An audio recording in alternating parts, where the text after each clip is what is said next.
Masak dengan anak yuk. Halo semuanya, apa kabar? Ini kami lagi mau masak ayam tepung. Awalnya bunda mau masak sendiri ya, tapi tiba-tiba si abang datang pengen ikutan masak. Yuk kita mau masak ayam tepung cuma 2 bahan. Pertama, kita sediakan tepung terigu, yang kedua tepung bumbu crispy. Boleh merek apa aja ya. Oke, langkah berikutnya kita mau tuang dulu tepung terigunya. Bunda pakai 1 kg tepung terigu serbaguna. Kemarin yang ada yang serbaguna ya. Kemudian pakai 1 saset tepung bumbu instan. Tinggal dicampur. Keduanya ini mau kita aduk-aduk rata dulu. Sementara itu kita siapkan air celupan. Tinggal air biasa aja ya, air keran biasa. Kita mau aduk-aduk rata si tepung dengan whisk. Kalau dengan sendok, dengan tangan juga boleh. Ini nih, si abang udah datang. Abang katanya mau ikut masak. Udah pakai baju ganteng dia nih. Mau pakai celemek juga. Oke, bunda bantuin dulu dia pakai celemek. Lanjut, kami mau masak bersama-sama. Sementara kita mau memberi tepung si ayam, kita panaskan minyak dulu ya dengan api kecil. Ini dia ayam yang sudah dimarinasi ya. Sudah bunda marinasi semalaman.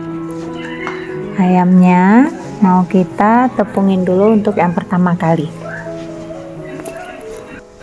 Liburan begini anak-anak juga bingung ya, kalau di rumah aja nggak ngapa-ngapain. Lihat TV kadang bosan, lihat handphone kadang nggak dikasih. Kalau dikasih bisa nggak berhenti-berhenti dia liatnya.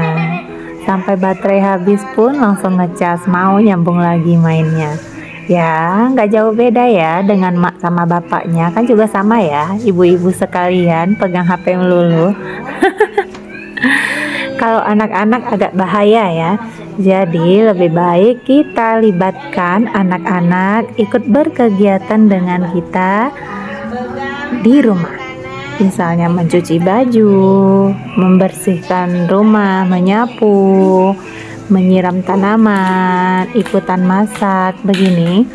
Nah, untuk anak-anak yang speech delay, yang telat bicaranya, yang gangguan fokus juga, kemudian eye contact-nya yang lost gitu ya.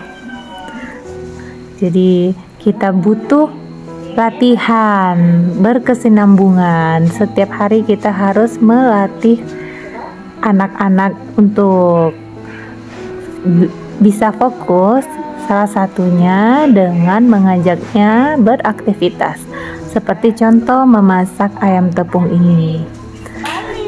Dengan mengajarkan step by step, dia juga belajar melihat apa yang dia pegang, apa yang dia rasakan, dan apa yang harus dia lakukan. Di sini si abang Zafran awalnya melempar ayam yang sudah diketuk-ketuk ke air. Kemudian kita ajarkan kalau ayamnya tidak dilempar tapi ditaruh pelan-pelan ke dalam air. Akhirnya dia belajar, karena tipe-tipe anak-anak belajar ini berbeda-beda. Untuk Zafran, dia butuh belajar dengan cara membuktikan sendiri dengan kelima panca inderanya. Artinya kita sebagai orang tua atau tenaga pengajarnya butuh mengajarkannya dengan cara dia bisa melihat, bisa merasakan, mendengar, atau meraba sendiri. Begitu. Jadi dengan cara seperti ini bunda bisa mengasah kemampuannya untuk mengikuti instruksi, mencontoh tindakan, dan mengikuti step by step gitu. Lalu dia akan belajar juga meniru dan mempraktekkan. Juga kita akan membangun kontak mata anak. Biasanya anak-anak yang kurang fokus itu atau yang fokusnya sangat rentan, masih jangka pendek gitu ya, fokus matanya akan lari-lari gitu. Ketika kita ajak bicara, matanya kemana-mana. Ketika kita panggil, kadang dia nggak fokus. Diajak belajar, apalagi susah. Untuk kontak mata ini nggak bisa serta-merta langsung bisa gitu. Langsung bisa matanya fokus menatap lawan bicaranya. Nggak bisa. Ya, jadi untuk kontak mata ini harus dibangun dengan kebiasaan dari si anak untuk berkeinginan sendiri melihat apa yang ingin dia fokuskan untuk dilihat. Maksudnya nggak disuruh ayo lihat bunda, nggak gitu ya. Jadi ketika dia ingin melihat, dia akan lihat kita dalam fokusnya. Jadi itu yang kita harapkan, bukan sesuatu paksaan, tapi yang dari dirinya sendiri. Karena ketika fokus anak itu belum terbentuk, maka sulit untuk dipaksakan. Jadi untuk membangunnya, kita harus mengikutkan dia berkegiatan. Karena dengan kegiatan ini dia tertarik, jadi dia akan mengikuti langkah demi langkah apa yang kita instruksikan.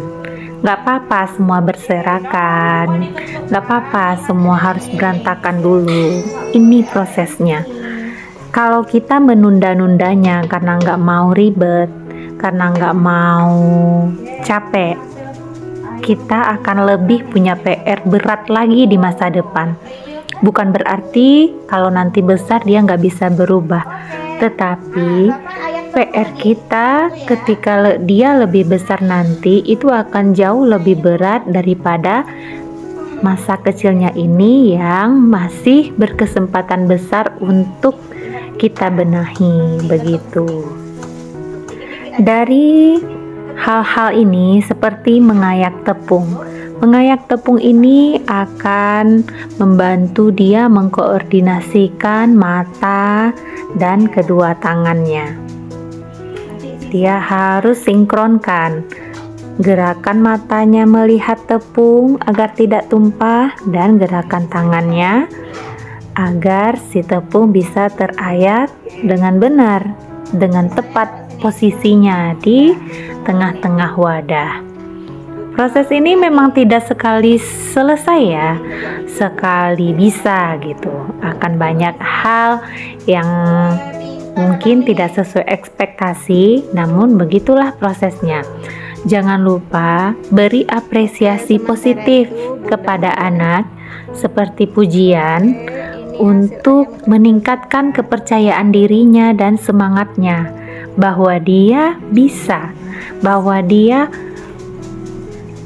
maju, dia diberi kepercayaan. Jadi dia senang dan akan lebih mengikuti instruksi yang kita berikan. Kemudian hal-hal yang perlu kita perhatikan untuk anak-anak yang speech delay, ini mungkin Bunda berbicara berdasarkan pengalaman sendiri. Hal yang pertama dan utama yang perlu kita bentuk dan bangun terlebih dahulu adalah fokus anak. Karena untuk si anak bisa mengikuti aturan, si anak bisa mengikuti akademis, butuh fokus yang panjang. Harapan kita si anak bisa mengikuti pelajaran di sekolah seperti biasanya. Kalau kita lebih mendahulukan calistung daripada fokus, nanti yang ada anak bisa membaca, anak bisa menulis, kemudian anak bisa berhitung, tetapi dia tidak fokus dan tidak mau duduk lama di kelas. Dia tidak mau mengerjakan tugas karena fokusnya sebentar, rentang fokusnya masih pendek. Jadi kita butuh dia fokus dulu dengan apa yang dia kerjakan. Karena anak tidak hanya hidup bercalistung saja, tetapi juga butuh memfokuskan diri dengan hal-hal lain. Fokus juga sangat penting dalam kehidupan sehari-hari, seperti dia mendengarkan apa kata orang tuanya, apa kata di sekitarnya, bunyi apa yang dia dengar, kemudian apa yang dia lihat, dan seberapa fokus dia mengerjakan sesuatu instruksi atau dia memahami instruksi. Oke bunda-bunda, ini hasil ayam goreng zafran. Wah, ayamnya agak kering ya. Gak apa-apa, ini masih bisa dimakan. Walau jadinya kriuknya itu sedikit keras ya, karena tadi zafrannya meremas-remas tepung ke ayamnya. Kalau di tips bunda, harusnya ayam jangan diremas, tapi tinggal diangkat, lepaskan, angkat, lepaskan, kayak melayang-layang gitu aja. Kalau diremas, dia akan bantat si tepungnya, jadi dia keras gitu. Nggak apa-apa, tapi dia tetap makan dan habis. Selamat makan. Bilang apa?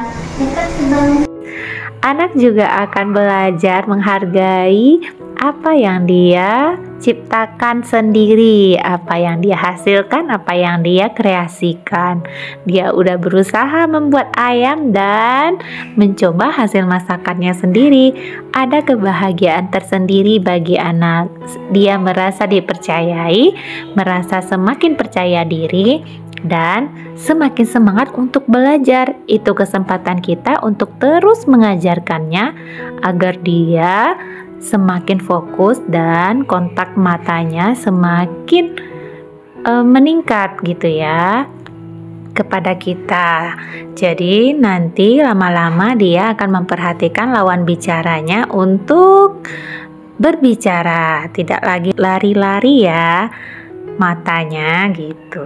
Oke, ini sisa tepung yang udah nggak kita gunakan lagi, kita ayak, kemudian kita simpan ke plastik dan kita simpan lagi ke kulkas. Boleh di kulkas bawah, boleh di freezer juga. Nah, ini yang ayam selimut atau ayam bakwan atau ayam berontak. Tada, ini hasilnya. Terima kasih.